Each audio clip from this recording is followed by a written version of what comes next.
तो मैं तुमसे एक क्वेश्चन पूछना चाहती हूँ और ऑनेस्टली आंसर देना। क्या तुम कभी किसी के लिए इतना कुछ कर चुके हो कि अपनी खुशी तक सैक्रिफाइस कर दी?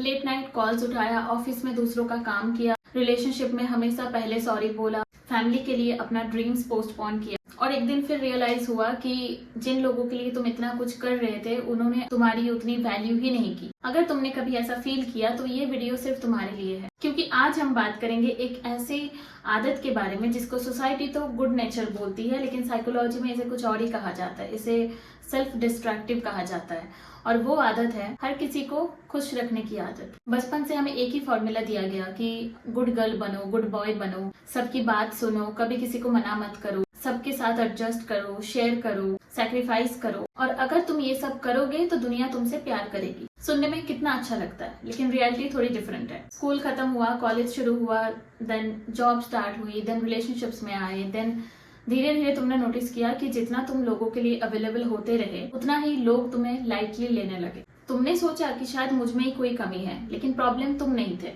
प्रॉब्लम तुम्हारी प्रोग्रामिंग थी। सोसाइटी ने तुम्हें सिखाया कि सबको कैसे खुश रखना है, लेकिन किसी ने ये नहीं सिखाया कि खुद की रेस्पेक्ट कैसे बचानी है और इसी वजह से हजारों लोग अच्छे होने के बावजूद भी पीछे रह जाते हैं। So let's start with the biggest lie we were taught. तो मैं तुम्हें एक स्टोरी सुनाती हूँ। एक छोटा सा गांव था जहाँ पे दो दुकानदार था, ठीक है। दोनों ईमानदार थे, दोनों हार्ड वर्किंग थे, लेकिन उनकी एक आदत अलग थी। पहला दुकानदार कोई भी कस्टमर आता था उनको डिस्काउंट दे देता था, कभी कभी फ्री में एक्स्ट्रा सामान दे देता था, कभी किसी को मना नहीं करता था और उसको लगता था जितना ज्यादा दूंगा उतना मे बी लोग मुझे पसंद करेंगे और मेरे दुकान में आएंगे। दूसरा दुकानदार भी पोलाइट था, लेकिन उसने एक रूल बना के रखा था कि price fixed, rules fixed, respect fixed. तो कुछ साल बाद पहला जो दुकानदार है वो स्ट्रगल कर रहा था, दूसरा दुकानदार की दुकान और बढ़ गई। क्यों? क्योंकि पहले वाले के कस्टमर्स उनकी जेनरसिटी को अप्रिशिएट नहीं कर रहे थे, वो उनकी जो जेनरसिटी है उसको एक्सपेक्ट करने लगे थे। डिफरेंस समझ रहे हो? अप्रिशिएशन जो है वो टेम्पररी है, लेकिन वो जो एक्सपेक्टेशन है वो परमानेंट बन जाती है और जिस दिन तुम्हारा काइंडनेस एक्सपेक्टेशन बन जाती है उस दिन लोग उसकी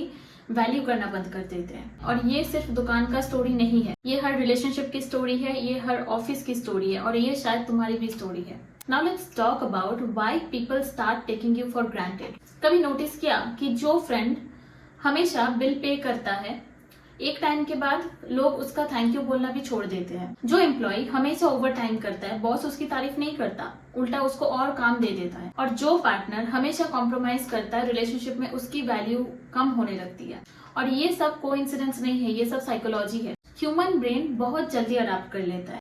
पहली बार तुम किसी के लिए एक्स्ट्रा एफर्ट करते हो, वो इम्प्रेस होता है, दूसरी बार उसे अच्छा लगता है, तीसरी बार उसको आदत हो जाती है और चौथी बार अगर तुमने मना कर दिया तो वही इंसान बोलता है कि तुम बदल गए हो। सोचो, एक काम जो तुम कभी करना ही नहीं चाहते थे अब उसके लिए भी गिल्टी फील करने लगते हो, सिर्फ इसलिए क्योंकि तुमने पहले बहुत बार हाँ बोला था। और यही पीपल प्लीजिंग का ट्रैप है। तो साइकोलॉजिस्ट एक बहुत ही इंटरेस्टिंग कॉन्सेप्ट बताते हैं जिसका नाम है द इनविजिबल कॉन्ट्रैक्ट। ये कॉन्ट्रैक्ट कभी लिखा नहीं जाता, इसे हम खुद बनाते हैं। अगर मैं किसी को हर्ट नहीं करूंगी तो मुझे कोई हर्ट नहीं करेगा। अगर मैं सबकी हेल्प करूंगी या करूंगा तो मुझे जब जरूरत होगा तो लोग मेरी हेल्प करेंगे। ये सुनने में बड़ा लॉजिकल लगता है, लेकिन रियल लाइफ में लोग इसको फॉलो नहीं करते, क्योंकि हर इंसान तुम्हारी तरह नहीं सोचता। कुछ लोग तुम्हारी काइंडनेस का रेस्पेक्ट करेंगे, लेकिन कुछ लोग उस चीज का एडवांटेज उठाएंगे। और सबसे डेंजरस बात क्या है पता है? पीपल प्लीजर्स को ना ये चीज बहुत लेट समझ में आता है और वो तब तक देते रहते हैं जब तक उनके खुद के पास देने के लिए कुछ बचा ही ना हो।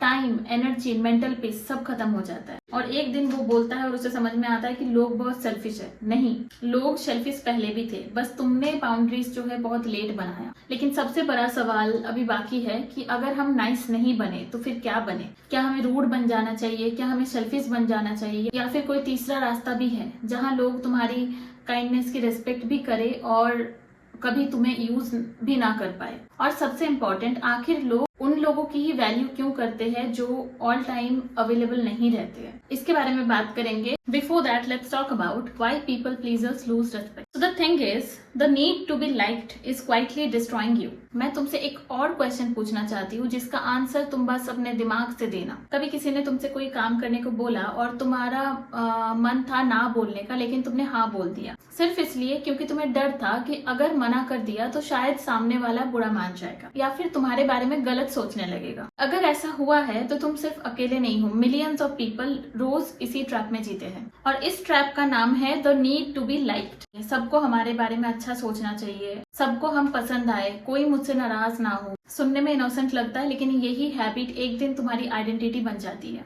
लोग सोचते हैं जेल सिर्फ दीवारों से बनती है, लेकिन साइकोलॉजी कहती है सबसे डेंजरस जेल वो होती है जो तुम्हारे दिमाग के अंदर होता है।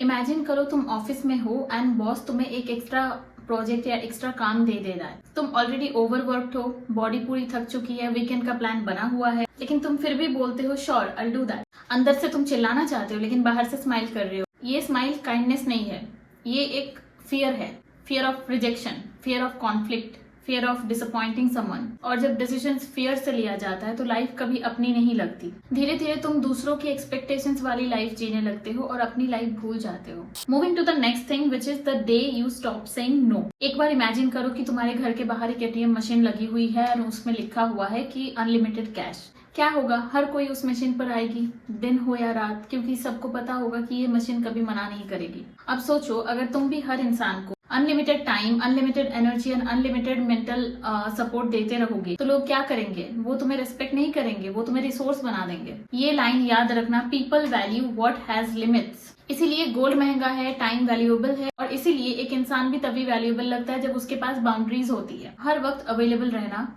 काइंडनेस नहीं है, ये अपनी वैल्यू को डिस्काउंट पे बेचने की तरह है। Now let's talk about why strong people से नो। एक इंटरेस्टिंग ऑब्जर्वेशन है कि जो लोग लाइफ में बहुत सक्सेसफुल होते हैं वो उनको मिले हुए हर अपॉर्चुनिटी को यस नहीं बोलते हैं, वो बहुत बार नो बोलते हैं। क्यों?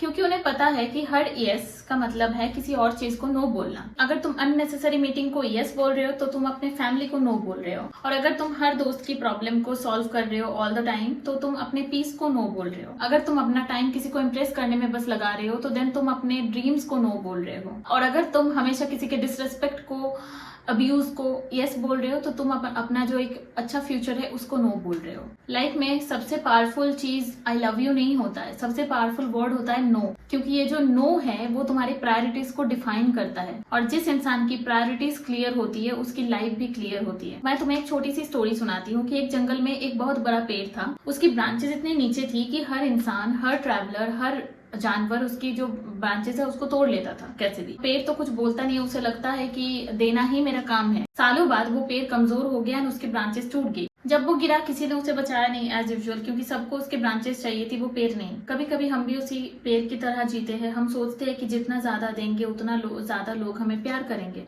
लेकिन दुनिया काफी बार तुम्हारी जो सैक्रिफाइसेस है उसको प्यार नहीं कन्वीनियंस समझती है, और कन्वीनियंस कभी रेस्पेक्ट क्रिएट नहीं करती। So you have to understand respect comes before love. और ये लाइन शायद इस वीडियो की सबसे इंपॉर्टेंट लाइन है। ध्यान से सुनना, लोग पहले तुम्हारी रिस्पेक्ट करते हैं देन तुमसे प्यार करते हैं। अगर रिस्पेक्ट ही नहीं है तो प्यार भी ज्यादा दिन नहीं टिकता। रिलेशनशिप हो, फ्रेंडशिप हो या फिर ऑफिस, ओके, जहाँ बाउंड्रीज नहीं होती है वहाँ रिस्पेक्ट धीरे धीरे खत्म होने लगती है, और जहाँ रिस्पेक्ट खत्म होने लगती है तो अप्रिसिएशन भी खत्म हो जाती है। इसीलिए अगर तुम चाहते हो कि लोग तुम्हारी वैल्यू करें तो देन तुम्हें उनको दिखाना होगा कि तुम्हारे लाइफ का जो सेंटर है वो बस तुम खुद हो, ना कि उनके अप्रूवल। लेकिन एक प्रॉब्लम अभी भी बाकी है कि अगर हम नो बोलना शुरू कर दे एंड बाउंड्रीज स्ट्रिक्ट करना शुरू कर दे तो लोग हमें सेल्फिश बोलेंगे, एटीट्यूड वाला बोलेंगे, एंड ये भी बोलेंगे कि बदल गया है या बदल गई हो। तो बाउंड्रीज और सेल्फिशनेस में एक्चुअल डिफरेंस क्या है? कैसे कुछ लोग बिना रूड बने सबसे ज्यादा रेस्पेक्टेड बन जाते हैं, और सबसे डेंजरस हैबिट कौन सी है जो तुम्हारी वैल्यू हर दिन कम कर रही है? अब इसी के बारे में बात करेंगे, ठीक है। Understand one thing, you have to stop being too nice and start respecting yourself. And just remember one thing, boundaries don't push good people away. तो मैं तुम्हें एक फैक्ट बताती हूँ कि जब तुम बाउंड्रीज बनाना शुरू कर दोगे तो तुम देखोगे कि कुछ लोग तुमसे दूर जा रहे हैं। ये देख के तुम्हें बहुत बुरा लगेगा और तुम सोचोगे कि शायद मैं ज्यादा सेल्फिश बन गई हूँ। लेकिन एक सेकंड के लिए ये सोचो कि अगर एक ना सुन के कोई इंसान तुम्हारी लाइफ से चला जाता है, कोई दोस्त लोग तुम्हें इग्नोर करने लग जाते हैं, तो क्या एक्चुअली में वो लोग कभी तुम्हारे रेस्पेक्ट करते भी थे या सिर्फ तुम्हारी अवेलेबिलिटी को ही यूज कर रहे थे? सच ये है कि बाउंड्रीज अच्छे लोगों को कभी दूर नहीं करती है। बाउंड्रीज सिर्फ उन लोगों को दूर करती है जो जिनको तुम्हारी आदत हो चुकी है, और दोनों में बहुत बड़ा डिफरेंस है। एक इंसान तुम्हें पसंद करता है क्योंकि तुम हो, और दूसरा इंसान तुम्हें पसंद इसलिए करता है क्योंकि तुम उनके लिए क्या करते हो, और जिस दिन तुम करना बंद कर दोगे उस दिन पहला इंसान रुकेगा और दूसरा चला जाएगा। और ट्रस्ट मी, जो चला गया उसको कभी मत रोकना। Now the next thing you have to remember is stop explaining yourself. और ये हैबिट ऑलमोस्ट हर एक पीपल प्लीजर में होती है कि हर चीज को ओवर एक्सप्लेन करना, हर डिसीजन को एक्सप्लेन करना। सॉरी यार, मैं आज मिल नहीं पाऊंगी बिकॉज मम्मी का ये है वो है। सॉरी की रिप्लाई देने में लेट हुआ क्योंकि ऑफिस में ब्ला ब्ला। सॉरी मैं ये नहीं कर पाऊंगी तुम्हारे लिए, एक्चुअली उसका रीजन ये है, you know, lot of things you are saying. तो हम नो बोलने से ज्यादा उस नो को जस्टिफाई करने में एनर्जी लगा देते हैं। लेकिन इमोशनली स्ट्रांग लोग हर बात एक्सप्लेन नहीं करते हैं। वो रिस्पेक्टफुल होते हैं लेकिन गिल्टी नहीं होते। बस इतना बोलते हैं कि sorry I won't be able to make it, और बात खत्म। क्योंकि उन्हें पता होता है कि हर इंसान एक्सप्लेनेशन डिजर्व नहीं करता। और जितना ज्यादा तुम एक्सप्लेन करते हो उतना ज्यादा तुम परमिशन मांगते हुए लगते हो। याद रखना, कॉन्फिडेंस लाउड नहीं होता है, कॉन्फिडेंस कंसाइज होता है। Now let's talk about a test which is the mirror test. Okay, तो आज एक चीज करना, रात में सोने से पहले मिरर के सामने खड़े होना। क्या मैं लोगों की मदद इसलिए करता हूँ या करती हूँ कि मुझे सच में अच्छा लगता है, या फिर बस इसलिए कि मुझे डर है कि अगर नहीं करूंगी या नहीं करूंगा तो लोग मुझे छोड़ देंगे। ये क्वेश्चन अनकंफर्टेबल है, लेकिन इसी क्वेश्चन में तुम्हारी फ्रीडम छुपी है। अगर तुम्हारा हर डिसीजन फियर से आ रहा है तो वो काइंडनेस नहीं है, वो सर्वाइवल है। और सर्वाइवल मोड में इंसान अपनी पर्सनैलिटी को खुल के जी भी नहीं पाता है। Now let's understand the difference between kindness and weakness. आज के बाद ये एक लाइन कभी मत बोलना कि काइंडनेस सेज कि मैं तुम्हारा हेल्प करना चाहता हूँ या चाहती हूँ, और वीकनेस कहती है कि मैं मना नहीं कर सकता, मैं मना नहीं कर सकती। काइंडनेस कॉन्फिडेंस से आता है, वीकनेस इनसिक्योरिटी से आती है। और बाहर से दोनों सेम दिख सकते हैं लेकिन अंदर से दोनों बहुत अलग है। इसीलिए काइंड बनो, लेकिन इतना भी नाइस मत बनो कि लोग तुम्हें रिस्पेक्ट करना ही भूल जाए। तो जाने से पहले एक लास्ट छोटी सी स्टोरी सुनाना चाहती हूँ। एक स्कल्प्टर था जो एक बड़ा पत्थर को काट रहा था एंड लोग उसे देखकर हंसते थे कि क्या कर रहे हो, इस पत्थर में क्या रखा है। और महीनों बाद उस पत्थर से खूबसूरत मूर्ति बनी। लोग उस मूर्ति की तारीफ करने लगे। तो किसी ने उनसे पूछा कि तुमने इतनी ब्यूटीफुल मूर्ति कैसे बनाई। स्कल्प्टर ने बोला कि मूर्ति पहले से ही पत्थर के अंदर थी, मैंने बस वो हिस्सा हटा दिया जो जरूरी नहीं था। शायद तुम्हारी लाइफ भी कुछ ऐसी ही है। तुम्हें कोई नया इंसान बनने की जरूरत नहीं है, तुम्हें बस कुछ चीजें हटानी है। हर बार हाँ बोलना, हर किसी को खुश रखना, हर चीज को एक्सप्लेन करना, हर एक रिजेक्शन से डरना, और सबसे बड़ा खुद से ज्यादा दूसरों को इम्पोर्टेंस देना। और जब ये सब चीजें हट जाएगी तो तुम्हारी असली पर्सनालिटी बाहर आएगी। एक ऐसी पर्सनालिटी जो काइंड भी होगी, कॉन्फिडेंट भी होगी और हेल्पफुल भी होगी, लेकिन सेल्फ रेस्पेक्टिंग होगी। और याद रखना, लाइफ उन लोगों को रिवॉर्ड करती है जो खुद की वैल्यू पहले समझते हैं। तो आज से एक प्रॉमिस करो कि एक अच्छा इंसान बनना नहीं छोड़ेंगे, लेकिन खुद को इग्नोर करना जरूर छोड़ेंगे। और ये सोचो कि लोगों के रिस्पेक्ट कमाऊंगी या कमाऊंगा, लेकिन अप्रूवल नहीं। और जब भी जरूरत होगी बिना बोले नो बोल पाएंगे, क्योंकि जिस दिन तुमने अपनी खुद की रिस्पेक्ट करना शुरू कर दी उस दिन दुनिया के पास भी तुम्हें रिस्पेक्ट करने के अलावा कोई ऑप्शन नहीं बचेगा। ठीक है, so that was the video guys. I hope you like this video and this video was helpful to you, and if you have like this video then don't forget to like this video and subscribe to my channel, and I will see you in my next video. Till then bye bye, take care.